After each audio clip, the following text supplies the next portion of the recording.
everyone. Thank you for tuning in. This is Dave. I'm joined here with Brandon and our special guest. We have Kadi from KadiVideo.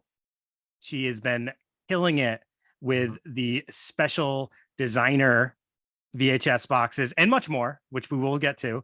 But Kadi, thank you for taking the time to talk to us today. Thank you so much for having me on. It's exciting. So it's been a wild journey for KadiVideo. How did you get hooked into like horror and like VHS videos?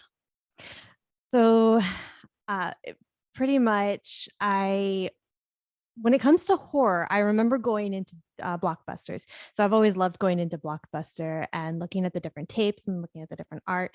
I remember looking at the Hellraiser poster and just being like, that looks really creepy and I don't want to watch it, because I was really little. And I just, at that time, I was like, I don't like horror at all. I hate horror, nothing horror, until my dad introduced me to Scream. And he was like, this is more like a whodunit. It's not really horror. It's okay. Don't worry about the rating. You're going to be fine. I watched it and I actually really enjoyed it. And that pretty much set me on a path to really liking horror. It was kind of a slow process. I got into things, a lot of the like teen killers, like drama thing, not drama, a lot of the like teen horror where it's like, I Know What You Did Last Summer, that kind of stuff. And I got into a little bit more of the like thriller horrors. And then little by little started seeing more. And then I was like, okay, this is really, really fun. But also with VHS, in addition to Blockbuster, I always loved Suncoast Video. And I loved going in there because they had a gigantic section for anime VHS tapes and just buying anime VHS tapes. It was one of the things that I really, really loved, because at the time, it's not like it is now where you can just easily stream anime. If you really wanted it, you had to go find it. And it was normally on VHS. So that was one of the things that really was something that made me collect VHS after my whole Disney phase when I was little, because I had so many of those Disney clamshells when I was little. Yeah. Where's Suncoast Video? I don't think we had that in our area. So it shut down a long time ago. It used to be in a lot of little malls, and then I think it became like FYE or something, but it closed down. But I always thought it was cooler because it had a lot of the neon lights. The stores were really dark, and they also had, in addition to all of the tapes, a lot of like collectibles that you could purchase. And so going in there was one of the things that was on my list of things to do whenever I went to the mall, because I wasn't really somebody who was going shopping and buying all the things that all the other girls were buying. I was more into just going to like Hot Topic, Suncoast, and then there was another store called Another Universe, which is really dating myself, which is all like collectibles and things. Sure. Yeah, Dave, because I think on our end, strawberries turn into YA. So that's exactly what I was thinking when she was saying that. Yep. So we probably, it's just like that little difference from like the different coasts and everything like that. Yeah. So can you tell us about your movie club packs and your memberships? Like, what's that all about? So that is, I've always liked like with CDs, for example, where you had these like clubs. And then I saw there was, I can't remember which one it was, but there was a movie club back in the day where you would sign up and then they would send you movies every month, and then you never know what you got. And I was like, I want to kind of recreate that experience as an option where it's like you don't know what you're going to get necessarily. And I wanted to have things that were exclusive, or if not exclusive, before anybody else could get their hands on it as part of it. So for the movie club, there's 3 movies that are released every month, and the items that are available are either items that are released only exclusively to the movie club members, or they're released in advance of being an actual release. Okay. What made you come up with, like, how did you just come up with the idea other than like the inspiration? Like, what made you say like, oh, I think I now have like the market for this? So that it was just the growth that I saw. I was like, okay, this is continuing to grow. And I kind of feel like there's that sort of kinship that I have with the people that follow me who reminisce about the days of going into a Blockbuster, or they reminisce about the days of looking through catalogs for and then coming across advertisements for VHS, or even watching TV and seeing the old VHS ads. And I was like, how can I incorporate more nostalgia into this? And the movie club was one of those where I was looking through my VHS and I saw hey, sign up for our movie club. I was like, this would be so cool to recreate because it's nostalgic. And a lot of us still have that like pining for the old days kind of thing. That's pretty wild to like take that and like have such tangible inspiration, like flipping through VHS to get, and you see this idea and it just kind of like hits you like, oh yeah, this is what I should be doing. I used to belong to one of those CD clubs, and that's embarrassing to admit now. Columbia House. Yes, yeah, Columbia House. Don't worry, I did too, actually. And but for me, I actually had a really great experience with it. It really helped me build out my CD collection. Yeah. So I don't feel any shame. Don't feel any shame. I think it was cassettes when I did it, which cassettes. yeah, cassettes. Brandon, I think I got R. Kelly's from that. Columbia. R. Kelly.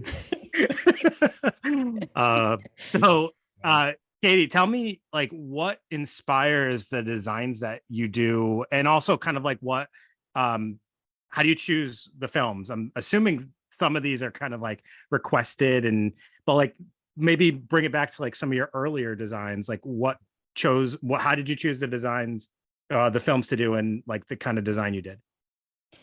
So the art style that I ended up developing, I developed it when I was doing Fear Street, and I watched Fear Street, fell in love with it. I was like, I have to do this, and I want to do it as a trilogy box set because I've always been really passionate about box sets.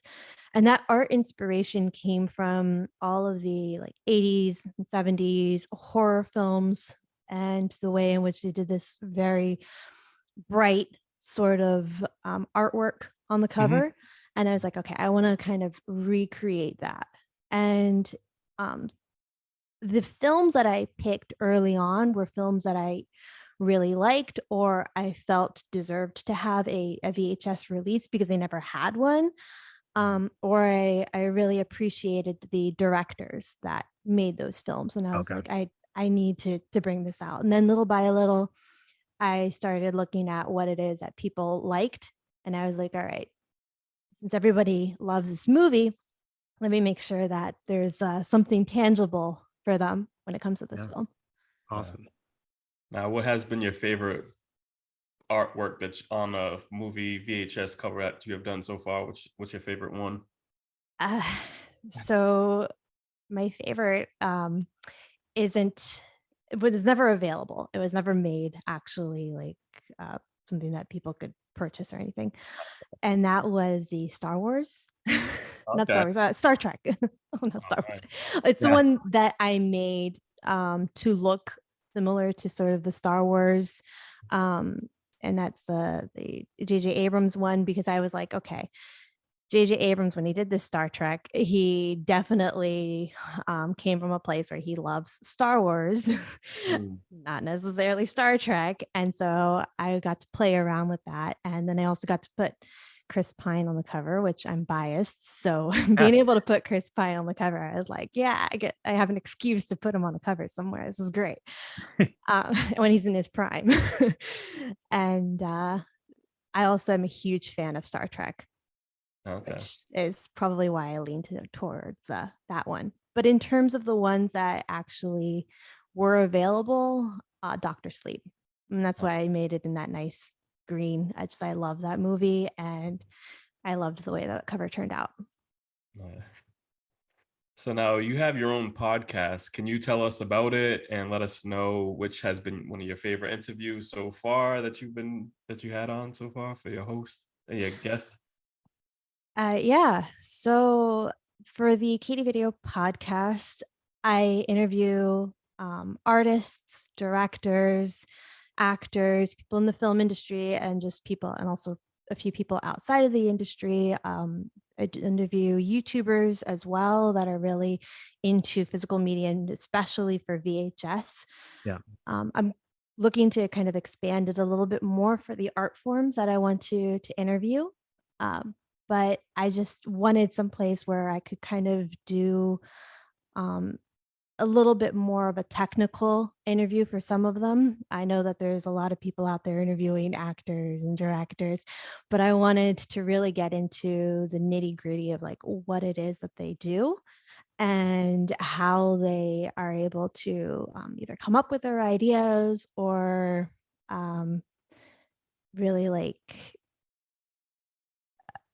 get into sort of like the heart of little like behind the scenes moments that maybe we're not always aware of. Mhm. And so for some of the interviews that comes off a little bit better than others, but for my favorite one so far, oof, that is difficult to pick because there have been so many wonderful directors, and every single time I'm picking people that I really love. I either love their like YouTube channels, I love the work that they've done. And so to pick one person is so difficult. Yeah. Um, I really do love though um, the Mike Flanagan one. But then I knew you again, were gonna. I knew you were gonna say that. I knew you were gonna say that.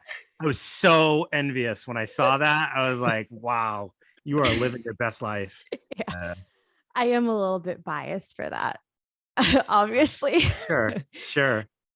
yeah, because we all have interviews that we just pinch ourselves and say, "Wow, is this like really happening?" You know, it's crazy. Like we've been doing this for what, 3 years now, and just like every time when we get a new guest, we're just like, "Wow, like this is really happening." So Yeah, there's definitely been interviews that I've had and I've pinched myself.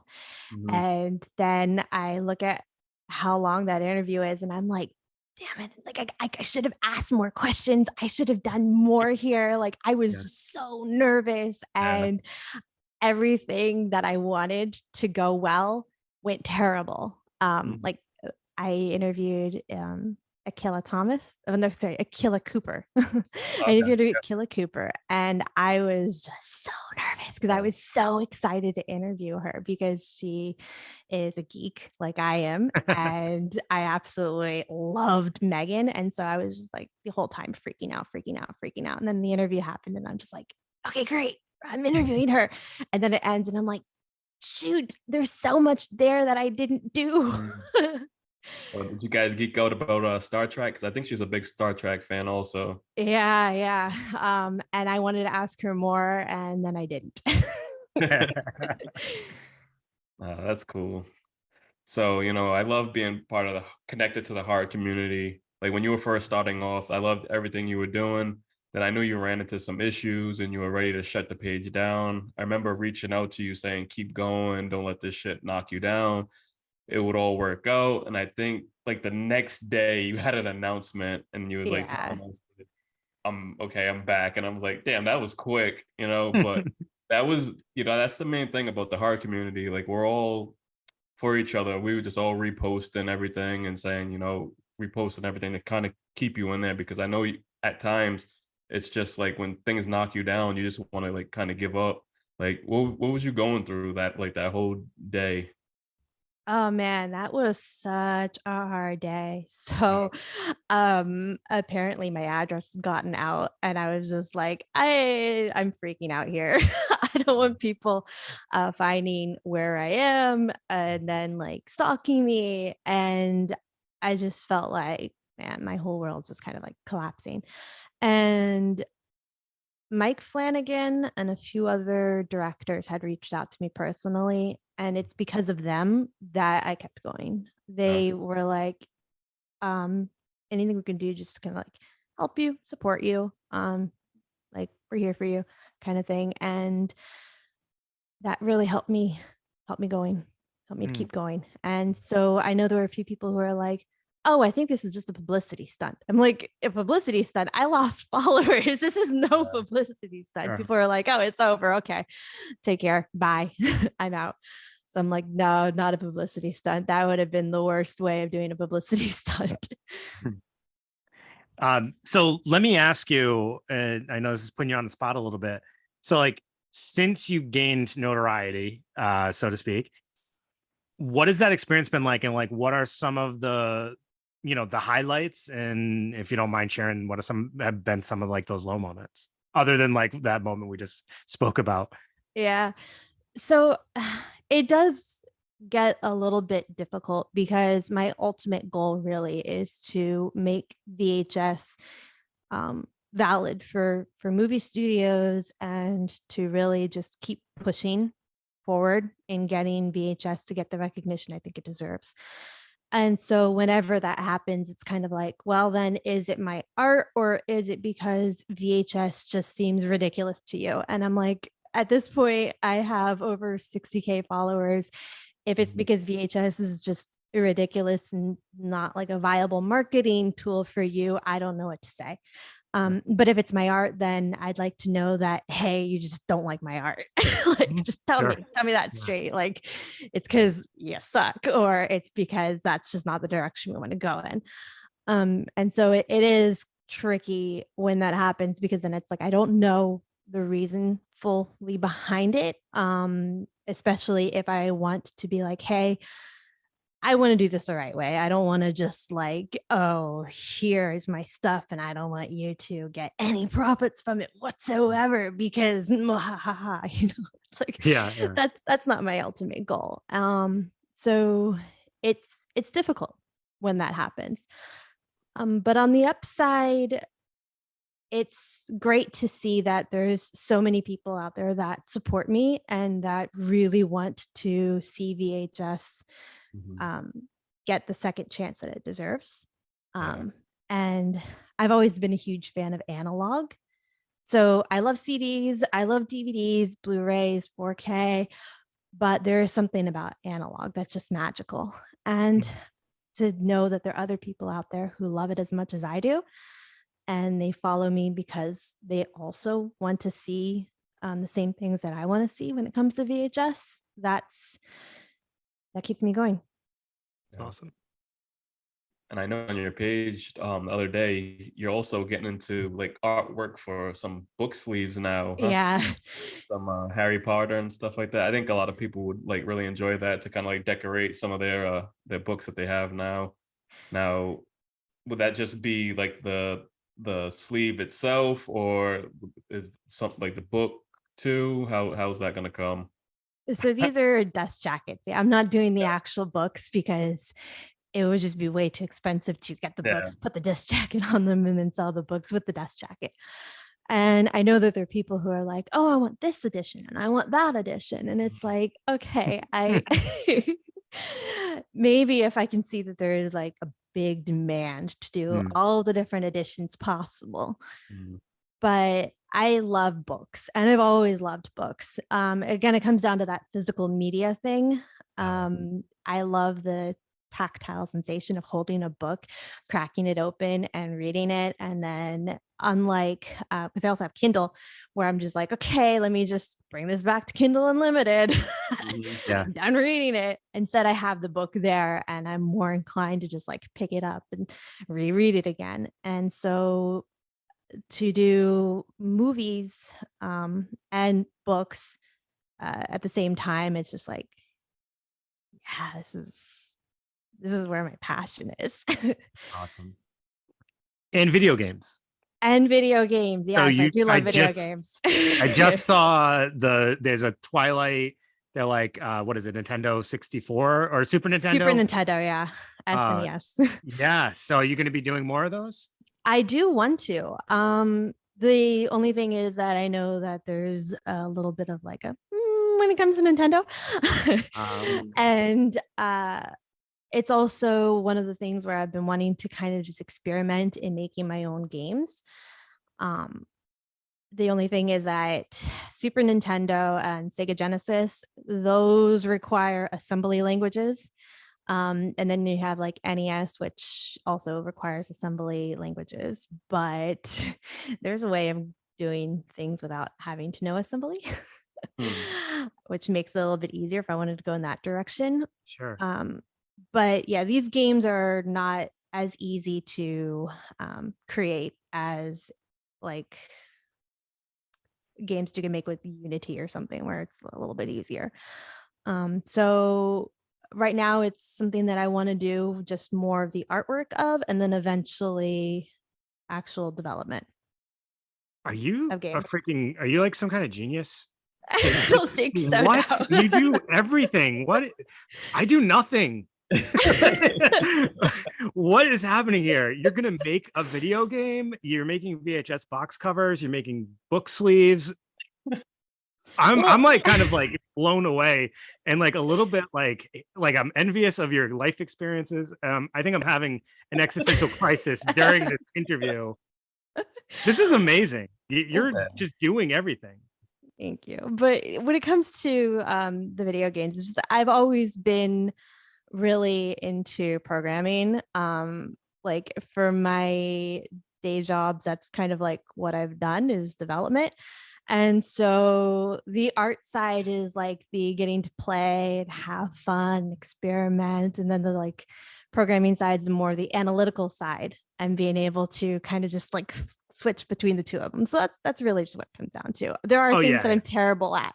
I'm horrible at sports. So if that makes you feel any better. It does not. I'm not making money off of I'm not making money off of my ability to, play basketball at the court down the street. So thank you for trying to make me feel better. I do appreciate that. I also run into things a lot because I'm like completely uncoordinated. You'll have more bruises than me. Got you. Yes. So, this is amazing. And it kind of leads me into what I wanted to ask you about. So you dabble in all different sorts of art, and you're obviously you have experiences because of the types of art that you dabble in. Did you ever like think that this would be the path for you, like doing something how do I want to word this? Like you're dabbling with things that you love, like media sources you love, topics you love, genres you love. Did you ever think that this was going to be your path? I never thought it would be my path at all. When I was in school, I was actually trying to decide, all right, when I'm off to college, what do I want to do? Do I want to do theater or do I want to do IT? Because my ultimate goal was just like, one day I want to be a movie director or a screenwriter. But that's like the big dream that like nobody really or very few people reach. And I was living on the East Coast at the time, in like the Washington DC area, and that in the metropolitan area there, that's like mostly lobbyists and politicians. It's very like cookie cutter. And so it took me a while to really get over to LA. And then once I was in LA, I was just like, well, I've already kind of started on my tech journey. I'm just going to stick with tech and development. And then after the pandemic happened, that's when I was like, well, let me just open up Photoshop and Illustrator. And I've always liked playing around with paper and origami and building things. So let me just see where this takes me. And I did not think that it would explode to this level at all. Yeah, it's awesome. I kind of want to just point out and like really drive home to people listening and watching, like a super important message of like your journey. A lot of people are held back by like limiting thoughts about themselves and just like, or fears and anxieties about like what could happen if I do this or I can't do that. Yeah. You just are just doing it. And that's like, it sounds very simple to just say like, if you have a passion, you have a dream, you should just go forward with it. But like, this is a perfect example of someone who is just like, all right, well, it seems like I'm getting good feedback, so let me keep going with it. And it probably would have been really easy for you at any point in time just to say, forget it. Like, it's probably not going to go anywhere. Or I don't know if anyone's actually going to respond to this. But you didn't let that stop you, and you just move forward. And I think that's super important for people to always remember, because a lot of us are held back by like limiting thoughts about ourselves. Yeah, that is true. But I will say too that for me personally, it really helped that I had family that was so super supportive. Yeah. And so if you surround yourself with people that are not supportive, or people who really don't care if you succeed or don't succeed, Sure. sometimes that actually can make it harder. I know some people get Yeah. pushed because they're like, I want to prove myself to you. Yeah. But it does help when there's somebody there in your corner going like, you got this, you got this, you got this, keep going, keep going, keep going, keep going. And find those people. If it's not family, find those people, because those are the people that are really going to keep pushing you forward. And if you can push them forward too in return, even better. Yeah, absolutely. That's perfect. Now, for all listeners, you can hire KadiVideo for private commissions, work on VHS sleeves and art posters and everything like that. Can you tell us a little bit more about that? Yeah, so for that, right now I have a minimum quantity of 100, just because of the fact that I have to go get them printed. I have to source the VHS. Mm-hmm. But it's something that I wanted to open up to more people, because there are a lot of independent filmmakers out there that I know who are trying to get their films released in physical media. And I want to see more people be able to have their films get that VHS release that they maybe had dreamed about when they were younger, and they finally made the film and they're like, man, I really want to have this on VHS. Mm-hmm. And I'm hoping that through this, I'll be able to have more official releases. And I'm really working now on trying to get like a marketing plan in place to really highlight new upcoming independent filmmakers. So that's what's going on there. Awesome. That's awesome. So I also want to hear from you. Who is inspiring mentor or creator in your life that you would like to shout out? What is something that you learned from them that you would like to pass on to anyone else that's listening? Oh man. Okay, this is gonna sound so corny, but uh my father really played a Okay. huge role. Um at first I was a little bit I was one of those people where I'm like, oh man, my father does everything. And so what can I do? Because I always felt like I was kind of in his shadow in a way. And I didn't realize that I'd felt that way until I noticed that he got into screenwriting and got really good at it. And then I was like, oh, well, I'm not interested in screenwriting anymore because how can I compete with that? Um, but he did a lot in supporting me. He taught me Illustrator. He taught me Photoshop. He was like, if you want, for example, to make shirts with artwork on them, then you need to learn Photoshop. You need to learn Illustrator. Here's how you do it. You want this to happen, then we can make this happen. But you need to learn all of these first. And he also made me read a lot. He's like, okay, you can just like open up Photoshop and just like play around, do whatever you want, but it's also great to like learn on your own. Gave me books to learn things on graphic design. And then I didn't read them all, but but at least at least he kind of gave me all of that. He was like, here you go. It's like you need to educate yourself on this, because otherwise, what's art if you're not at least learning the rules? Of course, I learned on my own that you can break the rules after you learn them, but learn them first so that you can break them. And it's just, it helped me so much in growing into who I am as a person and as an artist. That's awesome. I don't know if we asked you this. How long have you actually been doing this? You know, it's been a few years now. Yeah, it's going to be 2 years. It feels like a lot longer, but yeah, it's only going to be 2 years in like about June, I think. Wow. Okay. It does feel longer. I mean, I do distinctly remember the first like few times we stumbled across your work. Like you said, the Fear Street films. I remember that very specifically because we were like, wow, that's awesome. Seeing those, you know, those films, that were, you know, Netflix films on a VHS cover was like pretty awesome. Another one that stuck out to me specifically was the Texas Chainsaw one you did. Yeah. Which I loved that cover. That was very cool. But yeah, it feels significantly longer than 2 years, but that's still also amazing and kind of just shows how quickly things have kind of evolved in just a short period of time. Yeah, which is why I pinch myself, because I'm like, it's only been almost 2 years. If it's only been almost 2 years now, what's going to happen in the next 2 years? Yeah, absolutely. Any dream projects before we wrap up that like you're hoping to at some point do, or films that you want to put on that you haven't done yet?